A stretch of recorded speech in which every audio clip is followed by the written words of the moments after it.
Welcome to There's Sometimes a Buggy, Irresponsible Opinions about Classic Film.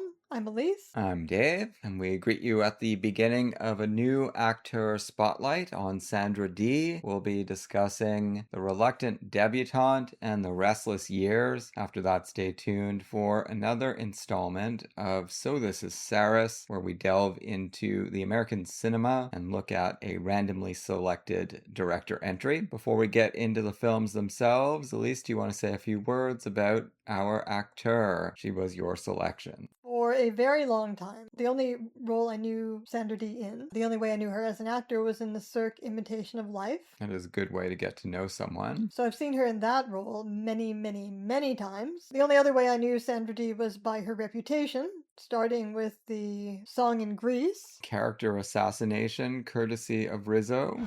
Stockard Channing. Also, from my mid-teens to my mid-30s, I was a very big fan of Camille Paglia, who grew up in the 1950s and never let anybody forget it. She basically gave the same line as Grease on Sandra Dee. Here's an example, some late Paglia prose from a 2012 article where she's bemoaning the popularity of Taylor Swift and Katy Perry, and talking about how she feels like she's been thrown back into those white bread 1950s. It feels positively nightmarish to survivors like me of that rigidly conformist and man-pleasing era, when girls had to be simple, peppy, cheerful, and modest. Doris Day, Debbie Reynolds, and Sandra Dee formed the national template, that trinity of blonde oppressors. Wonderful nuance there from Camille Paglia. But then also, in my early 20s, I think, probably, certainly a long time ago, I also saw a documentary on Sandra Dee, because around then it was coming out about her being a survivor of child sexual abuse. She was sexually abused by her stepfather. By the time she was in Hollywood, she was already, or swiftly became, well, she's visibly anorexic already in these films. She became an alcoholic. She definitely had some rough times. She died in the early 2000s, I believe. Yeah, so she lived to be 62. Not horribly young, but basically suffering and fighting addiction the entire time. Yes. With that background knowledge, it seemed to me, contra Paglia, who used her as an example of an actress who refuses to show any dark side in her performances, no matter what may be going on beneath the surface. To me, in Imitation of Life, she looks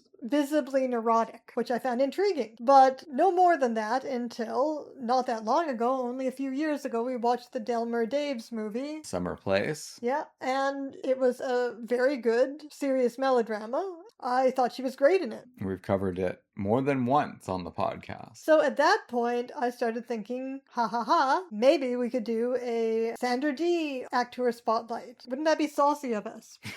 Well, after doing Isabelle Huppert and Jennifer Jason Leigh. Coming right on the heels, yes, of those titans, Sandra Dee. But as I looked at Sandra Dee's filmography, I was hard-pressed to find any movie that didn't look interesting for the co-stars or for the director or for the writer. So it looked like, surprisingly enough, a Sandra Dee feature could be a real feast.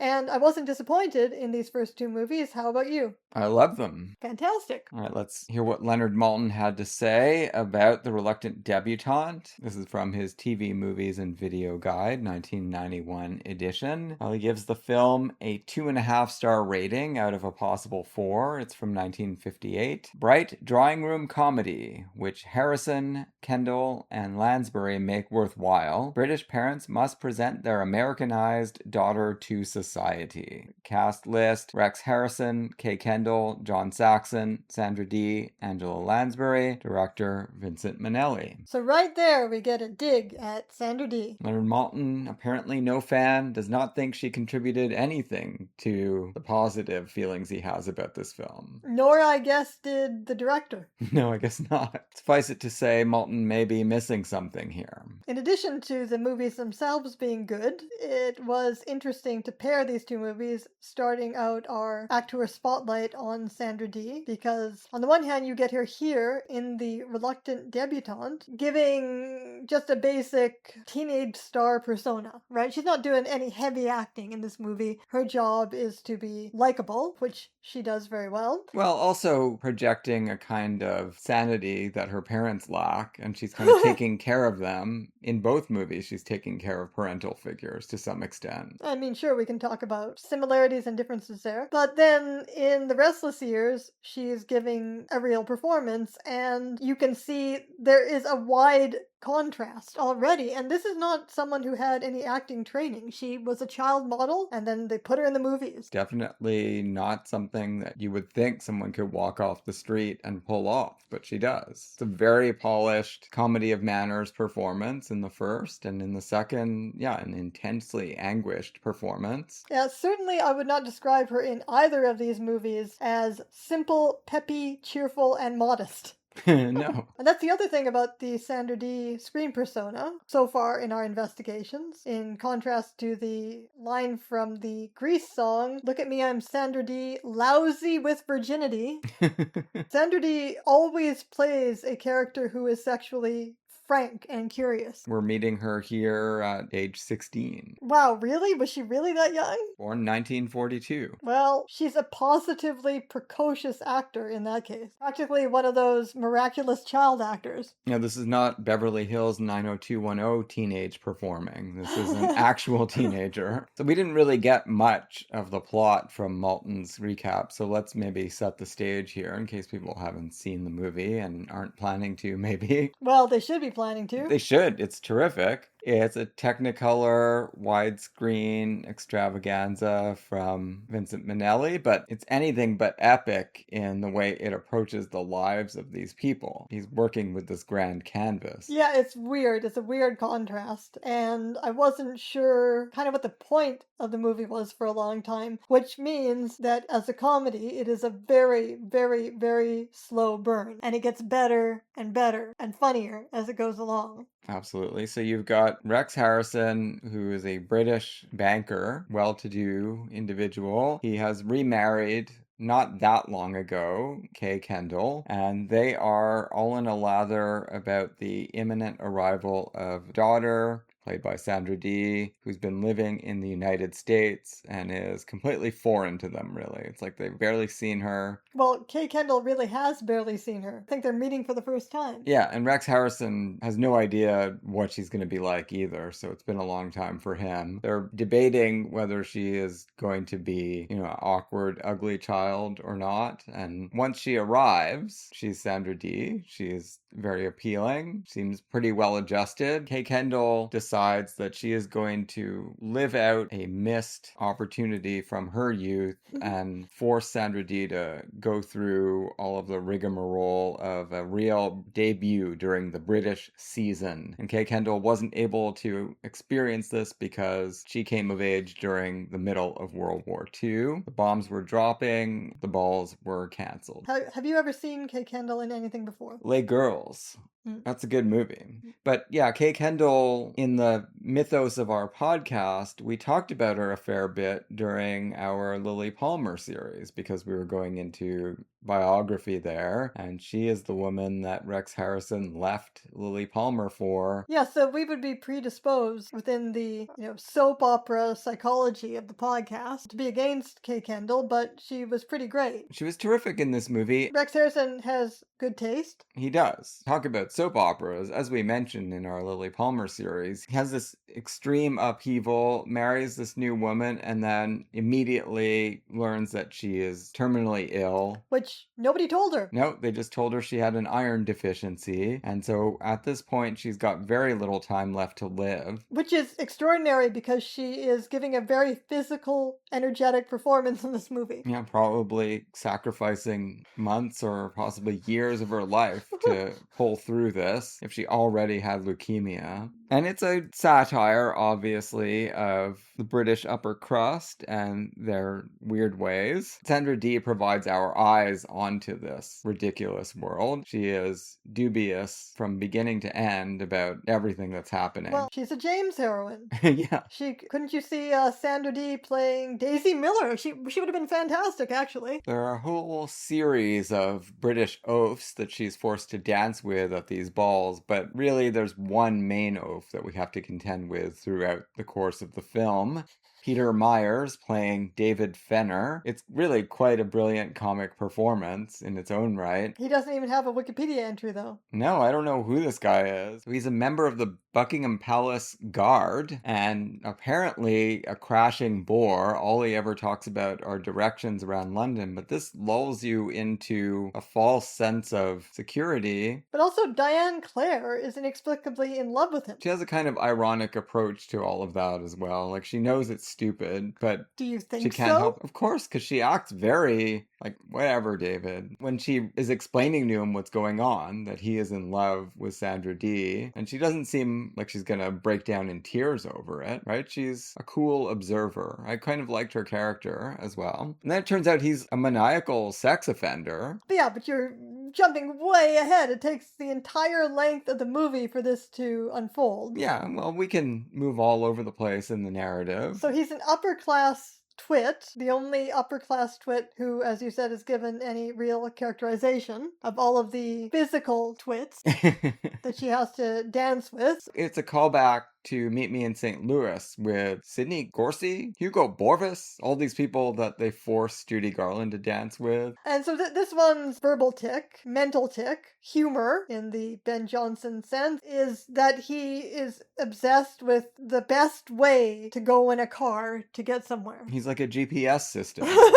That's what Harrison really means. You know, he has that line about, on the contrary, I'm fascinated by him. It's like talking to a signpost. But a GPS would be even more accurate if he had that comparison. He didn't have that reference point, sadly. But yeah, I mean, we are led to believe by his oafishness that he's also harmless. Because he's so goofy and boring. He is boring and goofy, but also dangerous. And even that is very slow to evolve. How seriously we're supposed to take this, right? So we first find this out, at a well-advanced point of the movie. It's a movie that is only an hour and a half long, a little over an hour and a half, but was presented in such grand style and with such slow burn that it feels longer. It feels like it's 2 hours. It's spacious. Before we even get to that climactic party scene, we have that whole sequence that eventually turns into that whole montage of balls, of debutante balls, that turns into Rex Harrison's nightmare. Yeah, and it's always punctuated with this moment where they start playing the anthem and everybody has to freeze. And it actually comes into the plot later. That's what allows Sandra Dee and John Saxon to escape one of the dances, because nobody's allowed to chase after her. So John Saxon as David Parkson is a drummer. That's the only reason he's at these balls. He casts a pretty jaundiced eye upon them, but he needs the money. He's from the United States, and he mentions early on that he has Italian ancestry as well, and he's in fact going to Italy to visit a sick relative. I mean, of course we knew what the trope was at that point, didn't you? No, I didn't. Really? I didn't expect him to be a titled Italian. Of course.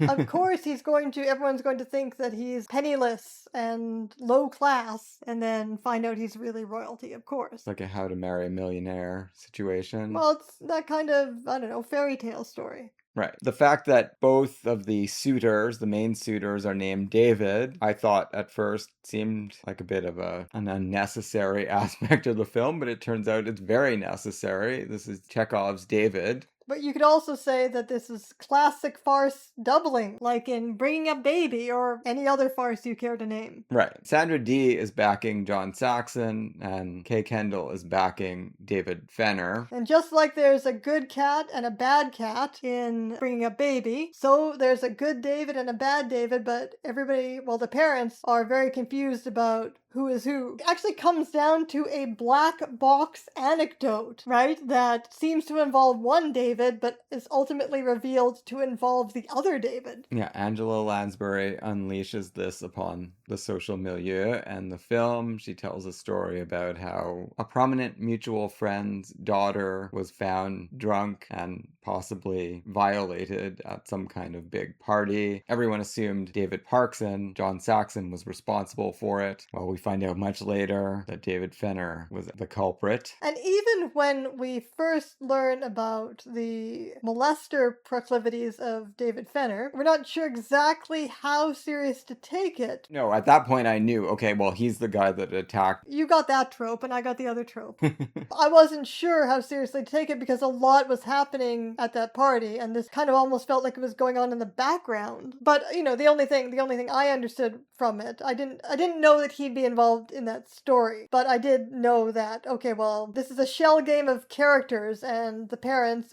and particularly Kay Kendall, are guessing the wrong one. She's really game to play this character because she's wrong over and over and over again. And Rex Harrison... But she's not unlikable somehow. And Sandra Dee never dislikes her. That's really interesting because this is her stepmother, and her stepmother is ruining her life. But she has infinite patience, almost infinite patience, until they collapse sobbing at the end of the movie.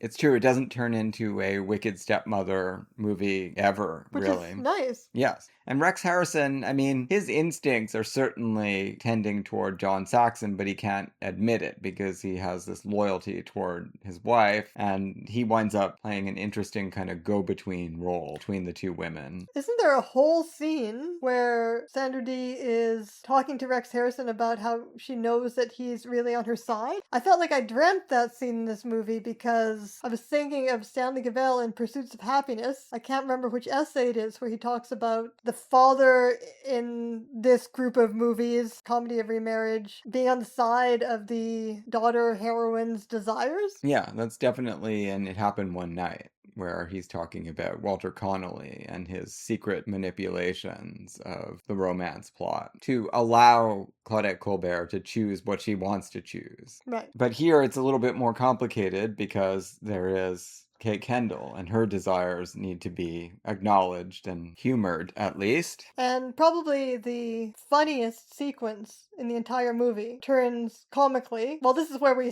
first see the David confusion paying off. Yeah, the tale of two Davids comes right to the forefront here. Kay Kendall's series of phone calls after Angela Lansbury deliberately puts her onto the wrong David. Because they're all fighting over getting this David Fenner. And there's just this miraculous handover of light verbal comedy and perfect timing from Kay Kendall to Rex Harrison to Peter Myers and back again, Yeah. right, to the series of phone calls. It all turns on the question of one of the David's mothers being dead, but Kay Kendall has been made so batty by this debutante ball mission that even this discrepancy doesn't slow her down.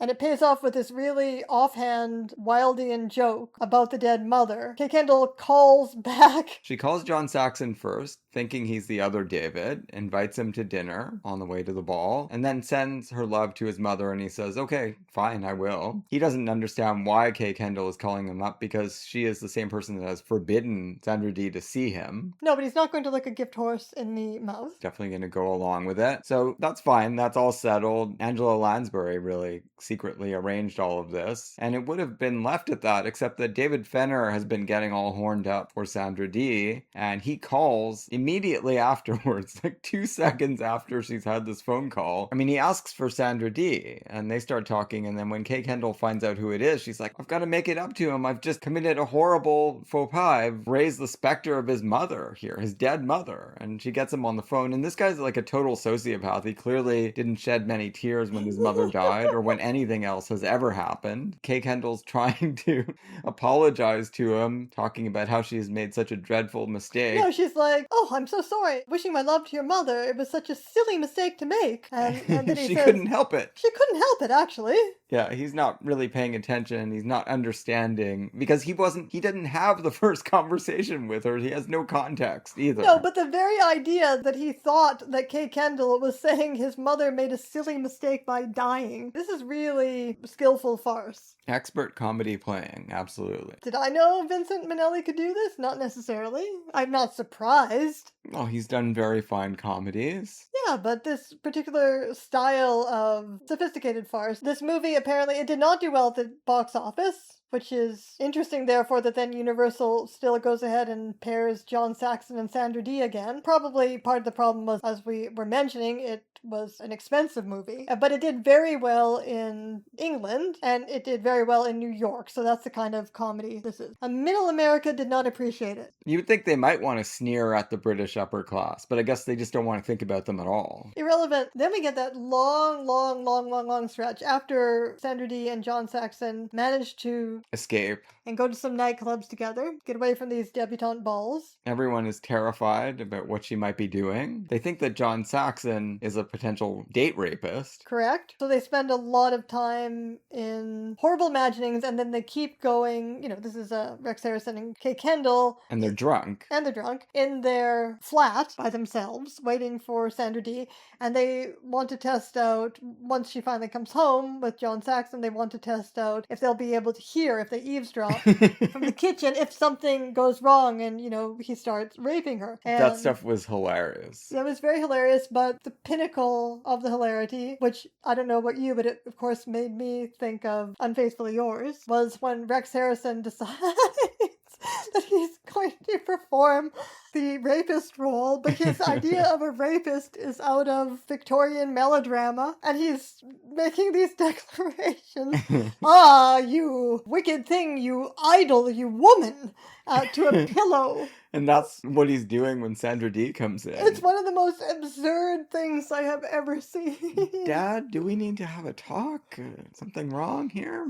So yeah, and hasn't been drinking at all. John Saxon doesn't drink either. The kids are very level-headed. The parents are slowly going mad throughout the course of this film. And David Fenner is just mad from beginning to end. I found the scene when John Saxon and Sandra Dee get to spend some time alone together here very interesting in the gender dynamics, because this is something that I think would be considered advanced even in a movie today. It's showing that Jane is very interested in sex if she gets to make the first move. If the man allows her, instead of attacking and smothering her, allows her to make the first move and to express her desire and gives her the space to do that. Yeah, I think they have great chemistry together. I'm glad they were re-teamed for The Restless Years, and I think even some other movies later, but we'll find out about that. Great scene with Sandra Dee is when she's talking about early sexual escapades in the kitchen. Oh yeah, this is the scene that I was talking about, where she says, I like you, Dad, because I think you're secretly on my side. Yeah, exactly. It's wonderful, and not something that you're going to see very often in a movie. Like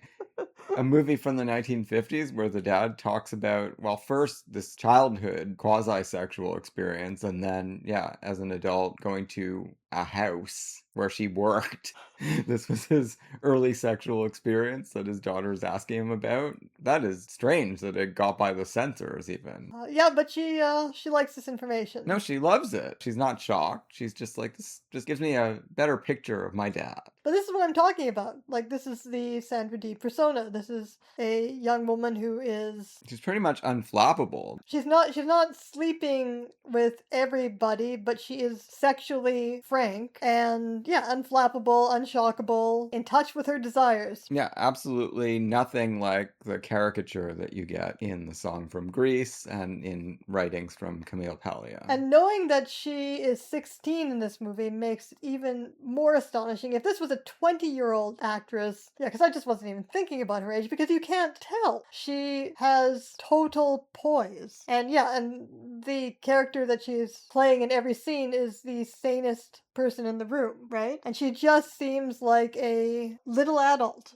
Yeah. Poised and... accommodating, right? I mean, she doesn't want to do these stupid balls, but... yeah, understanding. Like I said, she doesn't throw fits about it. She never turns on her stepmother. She does make it clear, like, I don't think this is going to help me. I don't think this is of any use to me, but all right, fine. I'll go through the motions if you want me to. But of course, when they tell her that she can't see John Saxon, she's not going to obey that either. And why should she? Another great scene for her is when Peter Myers comes over when she's having breakfast Oh, God. and attacks her again. He just cannot control himself. She threatens to scream, but she doesn't actually. Kay Kendall comes in and sees the end of this and just doesn't think anything of it. She's just so happy that he's there. Oh, it's really horrible because the way Sandra Dee plays it, with her whole arms covering her face. Well, yeah, that's what I'm saying. This movie, sure,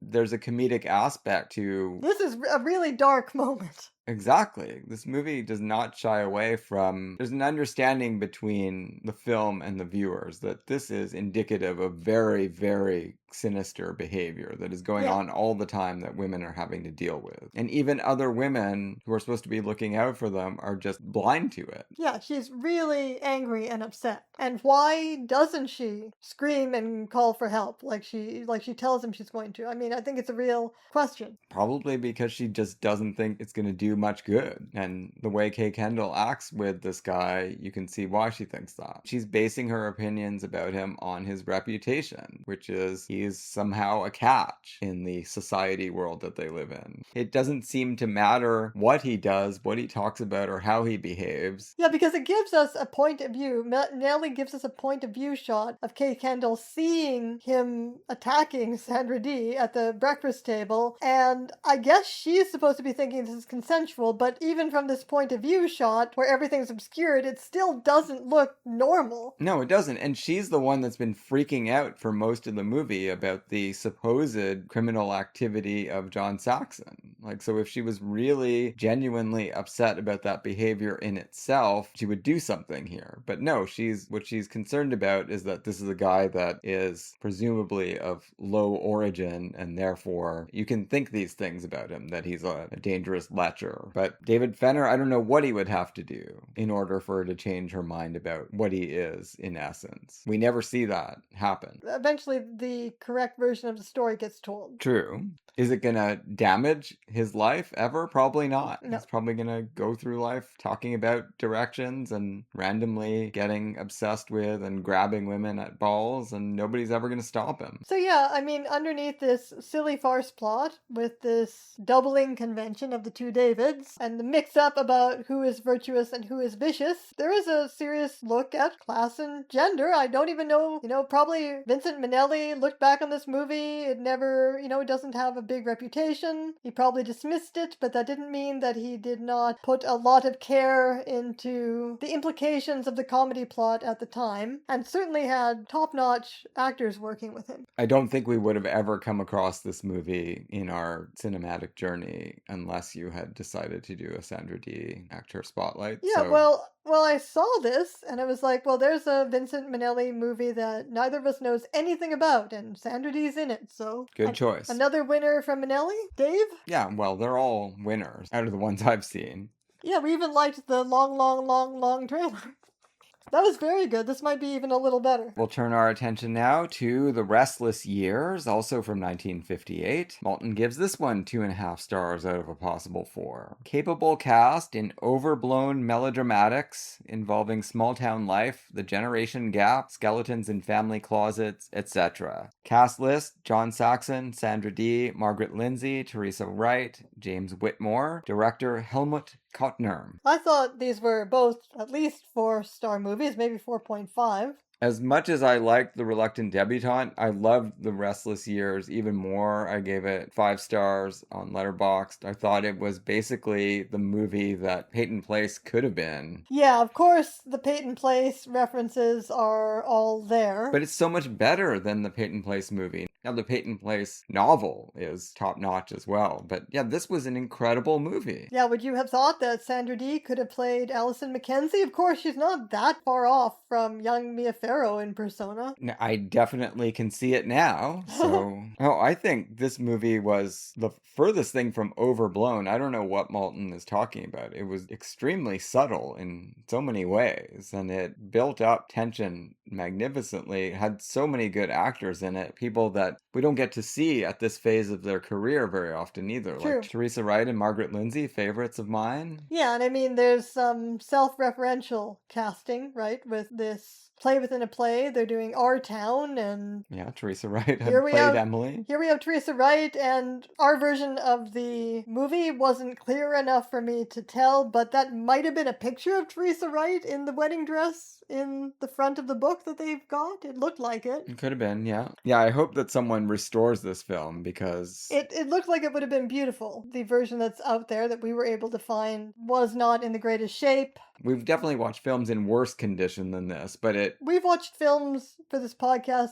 that you can barely see or hear, so low bar. Yeah, but I quickly forgot, for the most part, the condition of the movie because the story was so great. I guess the only thing I would say about it that put a limitation on it for me is that it did feel like quite a few familiar rehashed themes of drama of the era all thrown together. It wasn't that original. well, maybe not, but I think it might be one of my very favorites of this kind of film. It's obviously more lyrical than the Peyton Place movie was, and in that way more in keeping with the television show. So guess what? The play was by a Canadian playwright, the first famous and extremely prolific English language playwright in Canada. Trisha Jodrey. Born in Alberta. What else did she write? Millions of things, but this was her most famous one, apparently. She also worked in the United States. She was a co-writer of the radio show The Aldrich Family, and she was also apparently a self-proclaimed clairvoyant. Wow. Those wacky Canadians. And apparently, on top of being a spiritual medium who thought that her plays were being guided by Shakespeare, Shaw, and Tolstoy, Chowdhury believed that her daughter was the new Messiah. You cannot tell that the author of this play was insane from the movie. No, it seems very incisive and sociological. Unless, I don't know, maybe she strongly identified with the Teresa Wright character?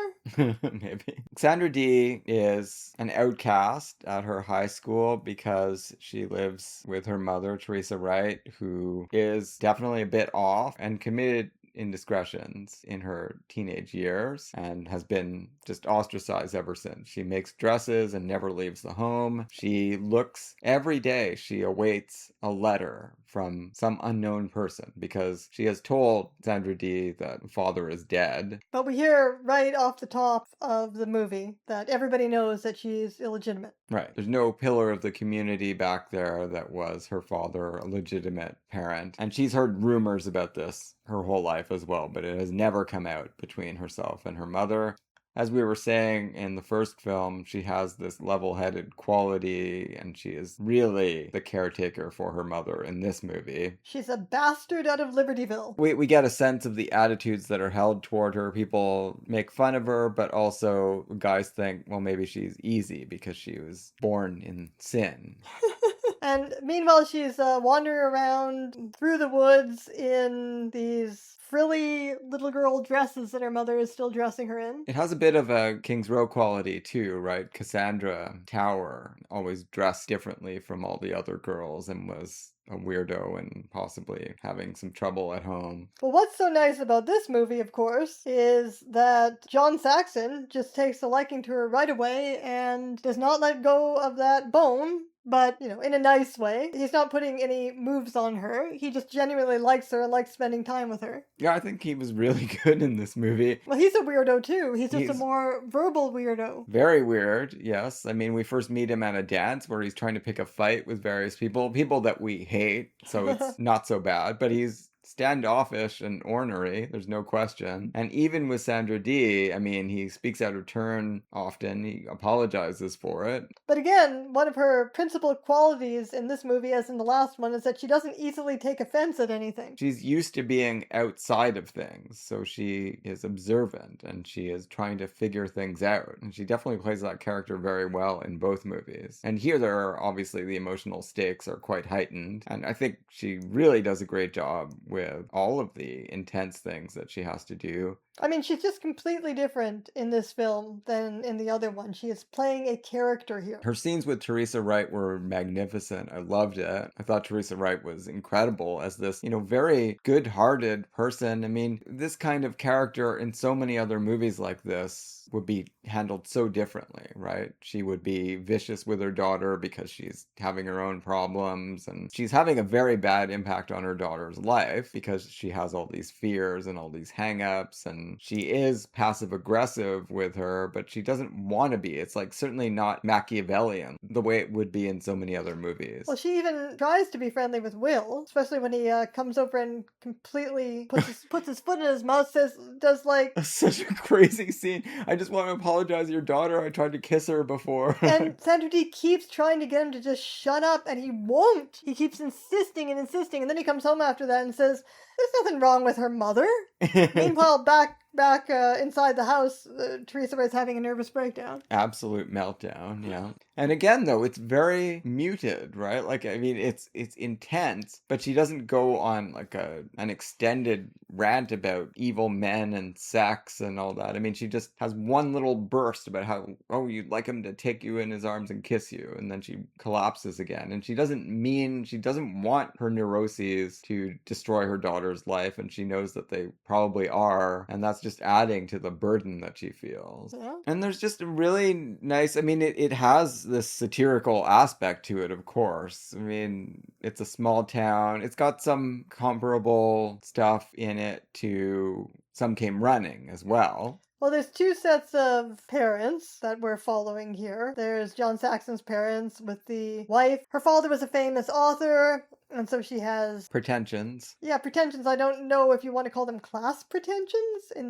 the United States, do you call them class pretensions? But she has pretensions, and her husband, she's pushing him to become a salesperson, which he's not particularly good at. No. Because you have to make social connections, and he doesn't like it, and his son doesn't like it either. No, and they keep pushing John Saxon. You're like, you got to make friends with all the cool boys at school, all the rich kids. Why on earth have you become fixated on Allison Mackenzie?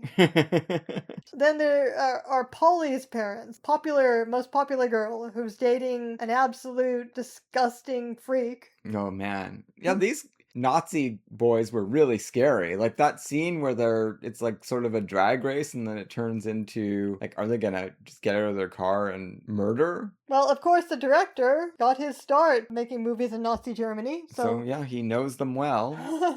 No, that was a terrifying scene. They're sitting in the car. Obviously, Sandra Dee has kind of a calming presence. She doesn't freak out. John Saxon is the one you're worried about. Is he gonna just try and attack all 6 of these football players or what? Now, I know John Saxon is like a martial artist. Like that's... He is, yeah. I've seen him in other movies, like Enter the Dragon. And he does get into a fight in this movie, but not there. Yeah, which is good, because he was not going to beat up 6 guys at once. She does manage to get him to calm down, yes. But for a long time, it seems like there's just so much going on in her life that she's almost indifferent to him being around. He's the one who's pursuing her, but of course, underneath it all, that's not really the case. And one of the positive effects he has on her self-esteem is that she finally tries out for the part of Emily in Our Town. Yeah, well, she's got people on her side. Her teacher, played by Virginia Gray. Her teacher desperately has never seen her act before, I guess, but desperately wants her to play this role. I guess it's just for her own qualities. Yeah, well, she's one of the smartest girls in the school, presumably. Everyone knows that, so they think that she would be up to the challenge. Maybe better than Polly, who's always playing the leads. Can this movie mean anything to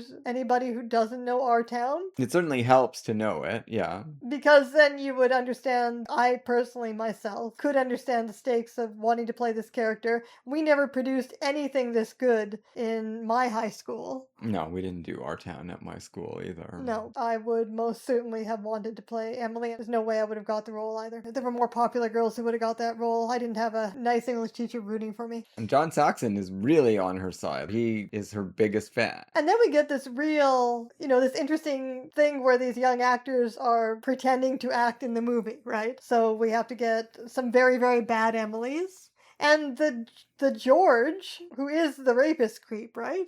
I think so, yeah. Although there are a couple guys that look fairly similar. Anyway, I think he's one of the creeps, but the George is only as good as his Emily, so he keeps changing. You know, if he's got a bad Emily, he's falling asleep in the chair. Yeah. But then when Sandra Dee plays opposite him, he actually comes to life and gives a real performance. No, he's actually a good actor. And we see Paulie giving a decent performance, an intelligent performance. Yeah, it's not ludicrous that she's been the lead in other things. The movie really does some interesting stuff with Polly. So she's played by Luana Patton. She's dealing with a lot at her home as well. And that scene where Sandra Dee is over visiting and they have to both stand mute in Polly's room and listen to this monstrous fight between Polly's parents, it's really good. It becomes this moment where, is it gonna turn them into best friends forever, or is it going to send them off in totally different directions? Well, yeah, unfortunately that's what happened. And it's the mothers who are the problem in each one of these families. Well, okay, possibly, but Margaret Lindsay turns out to be amenable to reason. In the end, yes. I was happy to see that. I didn't want her to stay a caricature throughout the film, and she doesn't, right? I mean, she's rescued from the ignominy of being just this one-note character who's only concerned about social prestige. And I guess Polly's mother is... She's got, like, multiple problems. True, but country club life is not all it's cracked up to be, as much as Margaret Lindsay might want it. Polly's mother is actually living it and is not very happy with it. She does not think much of Alan Baxter, her husband. But he does at least go to his daughter's parents' night. Can you imagine a high school where everybody is this excited for their parents to come to parents' night? Well, we didn't grow up in small towns. Not, me never, and you not in high school. I guess that's true. I guess in a small town, if your parent doesn't come to parents' night, it's pretty embarrassing. Yeah, probably is. And Teresa Wright has never gone, and this is going to be the first time. And those scenes where she's being gently led into the gymnasium by her daughter, who's soothing her and trying to keep her on an even keel. Again, the teacher, Miss Robson, steps in and does her best as well. And everything seems like it might work out, but then Polly springs her big surprise on the assembled teens and parents. But this is one of those clarifying fights, like in the Royal Tenenbaums. Yeah, that's true. Where after the conflict becomes externalized, some people at least come to their senses. Thankfully, no dog has to die either. Well, the authority figures are all on the side of the Nazi. Of course they are. And that's where the people who are not part of the elite start to realize how ugly it is. Yeah, Margaret Lindsay really is like, fuck, do we want to join these people? No. What have I been thinking? My dad wouldn't have liked this. No, he was a writer. The great writer. Let's go back to Cleveland. If you can still get that supermarket manager job, great. But of course that's tragic for our young lovers who have been... The way in which Polly managed to victimize them is that she caught them maybe doing something naughty at the bandstand. We have to talk about that scene. Well, the bandstand figures from beginning to end in this film. Yes, it's a giant symbol and the scene of some very important things. Yeah, it got to be a little bit too much for me at the end, the bandstand. Very weak version of a Tennessee Williams motif. The scene between the two of them, Sandra Dee, John Saxon convinces her to put the Emily wedding dress on, and they start reading the scene between George and Emily very intensely. And then, it's so amazing. I thought it was such an amazing moment. Not unlike other moments in Sandra Dee films dealing with sexuality, that she, right in the middle of this very lyrical, intensely emotional scene where she's wearing this virginal white wedding dress, she suddenly is telling John Saxon, okay, let's have sex right now. I'm ready. I'm turned on. I'm ready to go. I'm in love. Let's do it. And he's the one that says, we can't do that. You're going to wind up getting hurt. Or pregnant. Yeah, of course. But yeah, and she feels guilty afterwards for wanting this, even though, of course, there's no reason people should feel guilty about having sexual longings. But we understand where the film is coming from, that she has been raised to think that this is what Rizzo does. This is a bad girl. Yeah, but then we see him, there's this ambiguous image because we see him walking toward her afterwards while she's changing out of the costume. This is what Polly's spying on, but we don't actually see how it resolves, although later they insist that nothing happened. Right, and presumably nothing did. But the fact that she wanted something to happen is what haunts her, or what is causing the problem for her at that point, because she's looking at the world through a perspective very heavily colored by her mother's fears and neurosis. And the failure of birth control. All of this is gone into in A Summer Place. Yeah. But it's not like her movies are not dealing, frankly, with teenage sexuality. No, they're definitely... This was a very horny movie. So I actually put Gidget as one of the movies that we're going to watch. I haven't seen it, so I really don't know what it is. It's the movie on which her popular persona is based, so I put it in here among all these other more interesting looking movies because I wanted to see if that could explain where the "Look at Me, I'm Sandra Dee" reputation comes from, or if, by this point I feel it's likely, or if even in Gidget there will be something more interesting than that reputation suggests, right? Yeah, that's probably a reasonable expectation, but we will find out in the course of events as they unfold. But yeah, her acting in this movie is very, very sensitive and very controlled, very nuanced. It's extraordinary for somebody this young who has not had any training. Very moving. Anyone who's grown up in a family where you have concerns about your parents' state of mind, that is beautifully rendered here. Every single scene worked for me. I thought it just blew me away by how much I loved it. Oh, that's amazing. Everyone contributes. James Whitmore I thought was great as Ed Henderson, the reluctant salesman who they've moved 17 times, John Saxon says, because my father fails everywhere he goes as a salesman. And this is his last chance. They've sent him back to his hometown, figuring at least there people are going to let you sell them some air conditioning. Even that fails because John Saxon just can't play nice with the local Nazi boys. But yeah, the dynamic between John Saxon and Sandra Dee in this movie is just very, very lovely to watch. Really natural and terrific.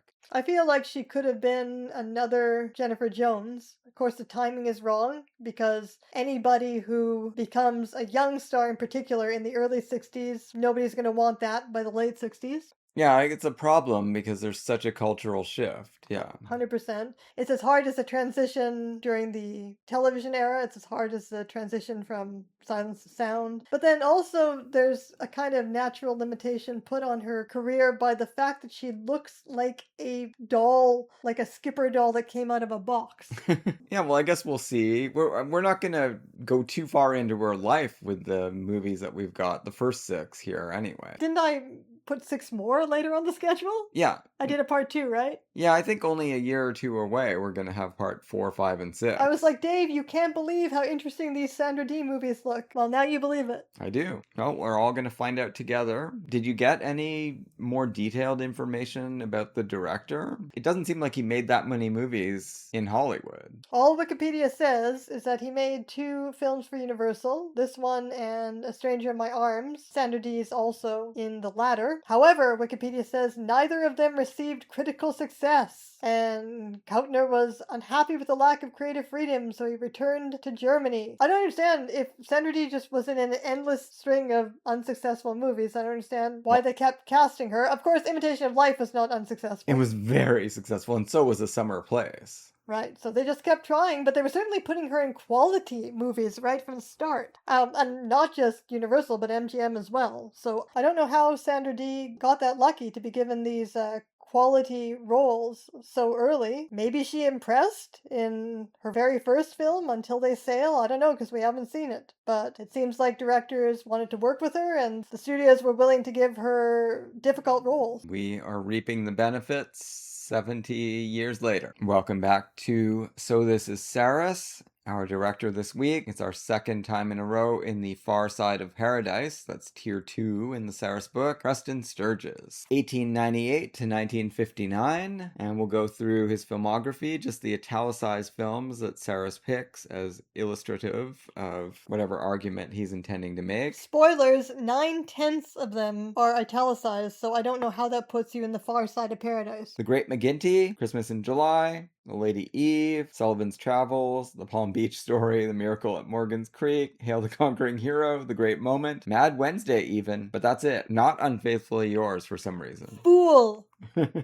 Usually in this space, we read the entire Sarris entry on a director, but in this case, it's 4 pages long, and we don't want to try your patience to that extent. Or our voices.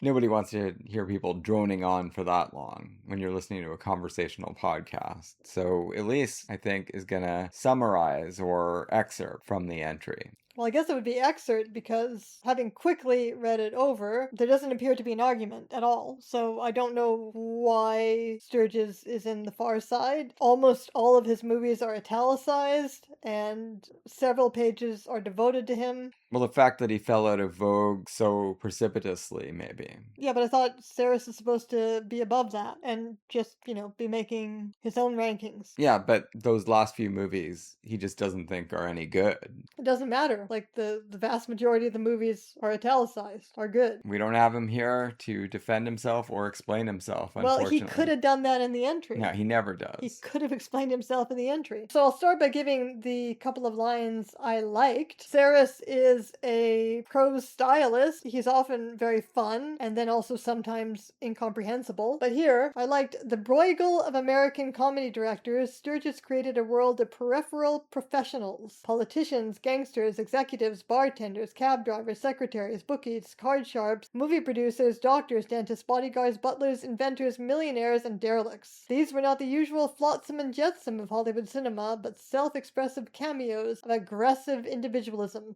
So those are 2 lines that not only sound nice, but actually say something of substance about Sturges. I'm sure it's not anything original to Sarris. I'm sure it's original to the Cahiers writers, like pretty much everything that turns up in Sarris's opinions, but anyway, something interesting and substantial gets across there. Certainly, Sturges is renowned for his use of character actors, his stock company, who played a lot of those aggressive individualists. So the things I would object to, it starts out by saying acknowledged as the foremost satirist of his time. Maybe that was the case, but I don't think that's how Sturges is thought of now. Satire doesn't seem to me to be the most fruitful way of entering into his comedy. I don't think that's his primary viewpoint. To me, this is just cowardice. Any writer wants to take a comedy writer or director seriously. They call it satire because that makes it serious and substantial. And I don't think that's at all necessary for Sturges. What's necessary for Sturges is that his, as I've said many, many times about him when we talk about him,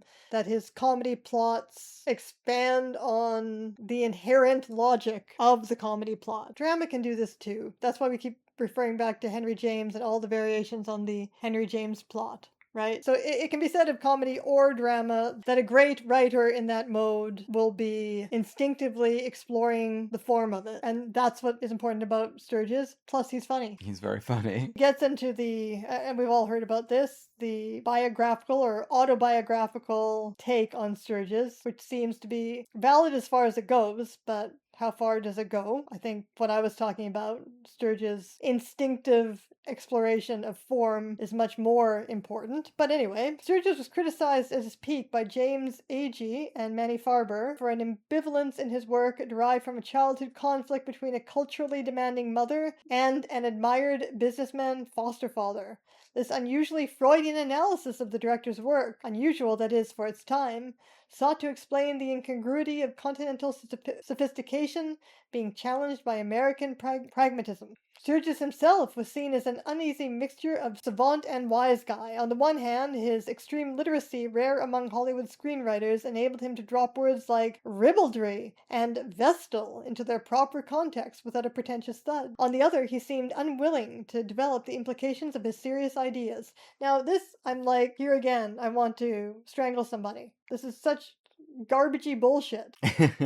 On the unwilling to develop the implications of his serious ideas. Okay, first of all, what are you talking about? Which serious ideas and where were they not developed? Okay, but also he's a comedy writer, so why would he have to do that? Are you not going to put him in the pantheon unless he can also write drama? But he can. Yeah, he certainly can. We talk about moving scenes that occur in Preston Sturges movies. Well, not just that, but he did write drama screenplays. Yeah. But you don't need to do that. You don't have to prove by writing drama that you have serious ideas. You don't have to have serious ideas. It's not important if you're a director who is primarily a formalist. any ideas that you have are the ideas that belong to the form and the intelligence of the form that you are a master of. A huge percentage of the films that he made are wonderful playgrounds for the mind.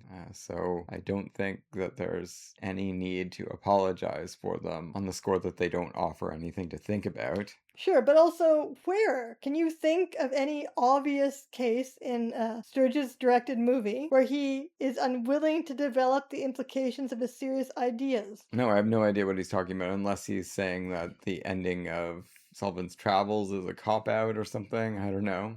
Speaking of Sullivan's Travels, we'll jump ahead to that paragraph. Sullivan's Travels, a Swiftian glimpse of Hollywood and its occasional flirtations with social consciousness, is generally considered the most profound expression of the director's personality. So here we get Sarris doing a move where he suddenly jumps into the objective third person, and he no longer seems to be expressing his own opinion or even giving an opinion on the general opinion. He's just giving the general opinion. He's just doing a Donald Trump. People are saying... is generally considered the most profound expression of the director's personality. Dedicating the film to the world's clowns and mountebanks, Sturges forthrightly defended the muse of comedy against the presumably more serious demands of society. Okay, alright, if you want to put it that way. It's not exactly what he's doing, though. I think he's saying that they are compatible. Wouldn't you say? Yeah. Like Shakespeare's A Winter's Tale, the film pivots in one poetic pirouette from the sunny to the somber when an old derelict is trapped in a metal jungle of switch rails and is unable to avoid an oncoming train. I don't think you really needed to invoke A Winter's Tale there, but I've often spoken of Sturges and Shakespeare in the same breath, which might be a hint to you, Sarris, that maybe he belongs in the Pantheon. And certainly Stanley Cavell would have thought so. Yeah, I guess that's all I really need to comment on. So there are two main things here. There are a lot of kind of gestures to either make Sturges serious, for example, as a satirist, although, again, how he's a satirist isn't really explained anywhere, but to make Sturges serious by making him a satirist or complaining he's not serious enough without either his seriousness or his not seriousness being actually argued for. It does not speak well for Andrew Sarris's seriousness as an artist. And then there's just no explanation anywhere as to why. Based on what is written, he's not in the top-ranking circle. And why doesn't he talk about Unfaithfully Yours at all? Maybe he couldn't see it. Why isn't it italicized? Yeah, maybe not. Even that I wouldn't talk about as satire, unless it's satire of... Rex Harrison. of sexual jealousy. Of himself. Yeah. I don't know. Yeah, did you have anything to add to this? I mean, he says that Sturges doesn't have a good visual style. Yeah, of course. That definitely seems to be partly why he's discounting. But can you tell? Because I can't. No, I think he does. I think the movies look terrific. They look fantastic. So I don't know what anybody's talking about. I mean, right from the start, or almost at the start, Christmas in July, I think, is an absolutely beautifully shot movie, with nods even to the crowd. Sure, and it's not like he's not thinking cinematically. For example, in the scene in The Lady Eve where Barbara Stanwyck is looking in the mirror and commenting on everything happening around her. Yeah, of course, these are not just scripts. They don't look like stage plays. Yeah, and they're not just scripts that are brought to the screen in a perfunctory way. So, I'm sorry, Sarris, but you're not very serious. Sadly. All right, well, that's going to do it for this week. Next time on the podcast, it's our special subject for August 2026. Please join us for Max Ophuls in Italy and the Netherlands, where we will be discussing La Signora di Tutti and the comedy Om Geld. Back to Ophuls. Always a great place to be.